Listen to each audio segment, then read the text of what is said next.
கிரகங்கள் தான் மறைவு ஸ்தானம், 3ஆம் இடம்லாம் மறைவு ஸ்தானம் இல்லைன்னு சில பேர் சொல்றது உண்டு. நானும் அந்த வகை தான் 3ஆம் இடத்தை மறைவு ஸ்தானமாக எடுத்துக்கிறது இல்லை. காரணம் என்ன அப்படின்னா, ஒரு விபரீத ராஜயோகம் ஒரு ஜாதகத்தில் உருவாகுதுன்னா அது 6, 8, 12 கூடிய 3 கிரகங்கள் மற்றும் மீண்டுமே சேர்ந்தோ இணைந்தோ அல்லது பிரிஞ்சோ தனித்தனியாகவோ அது 6, 8, 12 இருக்குமே. ஆனால் அது பேர் விபரீத ராஜயோகமாகும். இந்த கெட்டுப்போன கிரகங்கள் திரும்பவும் கெட்டு போகும்போது அது விபரீத ராஜயோகம் ஆகுது. ஆனால் அதில் 3 சேர்த்துக்கல அப்படின்னா 3 மறைவு ஸ்தானம் கிடையாதுன்னு அர்த்தமாயிடுது. பரிபூர்ணமாக கிடையாது, ஜஸ்ட் சொற்பம், அவ்வளோதான். சொற்பமான ஒரு குறைபாடு தான். அதனால் அதை நான் எடுத்துக்கல. ஸோ இந்த 7ஆம் இடத்துக்கு அதிபதி 6, 8, 12 சேரக்கூடாது, 6, 8 அதிபதிகளோட பார்க்கக்கூடாது.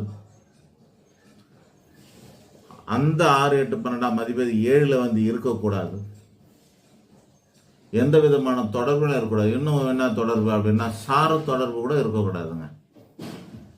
6ஆம் அதிபதியோட சாரத்திலோ, 8ஆம் அதிபதி சாரத்திலோ, 12ஆம் அதிபதி சாரத்திலோ, அதாவது சாரம்னா நட்சத்திரத்திலோ இருக்கக்கூடாதுன்னு அர்த்தம். ஆக இந்த 2 விதத்தில் பார்க்கணும் தோஷத்தை. ஒன்று 7ஆம் இடம் 6, 8, 12 சம்மந்தப்பட்டுதா. இன்னொன்று 7ஆம் இடத்துல அதாவது 7ஆம் இடம் மட்டும் இல்லாமல் 2, 4, 7, 8, 12 அதாவது திருமண வாழ்க்கைக்கு அது உபஸ்தானங்கள், துணை ஸ்தானங்கள். கல்யாணம் எதுக்காக பண்ணுறோம் அப்படின்ற துணை காரணங்கள்லாம் இருக்குது பாருங்கள். அந்த ஸ்தானத்துலேயும் பாவகிரகங்கள்லாம் இருக்கக்கூடாது அப்படிங்கிறத புரிஞ்சுக்கிட்டு பொருத்தம் பார்த்தாங்கனாக்கா,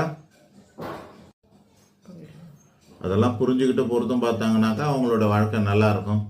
அது இல்லாமல் காக்கைக்கு தன் குஞ்சு பொன் குஞ்சுங்கிற மாதிரி என் ஜாதகத்தில், என் பிள்ளை ஜாதகத்தில், என் பொண்ணு ஜாதகத்தில் தோஷமே இல்லைன்னு நீங்களாக கற்பனையில் இருந்துன்னா அவங்கள படுகொலியில் தள்ளிடுவீங்கன்னு அர்த்தம். அப்படிலாம் இல்லாமல் உண்மையை தெரிஞ்சுக்க முயற்சி பண்ணுங்கள். சரியான இந்த 2 விதத்துலேயும் ஜோசியர் பார்க்கலன்னு நீங்கள் 2 விதத்துலையும் கேட்டு தெரிஞ்சுக்குங்க. 6, 8, 12 அதிபதியோட தொடர்பு இருக்கான்னு கேளுங்க. 2, 4, 7, 8, 12 ராசி லக்னம் மற்றும் சுக்கிரனுக்கு இருக்குதான்னு பாருங்கள். இதில் பரிகாரத்தினால சரியாகிறது பெரும்பாலும் என்ன ஆகுன்னா கோயில் பரிகாரங்களால் சரியாகிறது. இந்த 2, 4, 7, 8, 12 போன்ற இடங்களில் பாவகிரகங்கள் இருந்தால் அதுதான் கோயில் பரிகாரங்கள்லாம் சரியாகுது.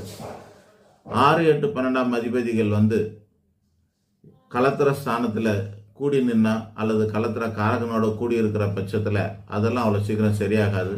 அதுக்கு மகா பரிகாரங்களை தான் செய்ய வேண்டும். மகானா பெரிய பரிகாரங்களை தான் செய்ய வேண்டும். பெரிய பரிகாரம்னா என்னன்னா தனிப்பட்ட முறையில் பூஜை யாகங்கள் பண்ணாதான் அதெல்லாம் பலன் தரும். அதனால் அறகுறையாக செஞ்சு பொருத்தம் பார்த்து அந்த ஜோசியர் தான் பொருத்தம் பார்த்து கொடுத்தாரு அப்படிங்கிறது அதெல்லாம் வந்து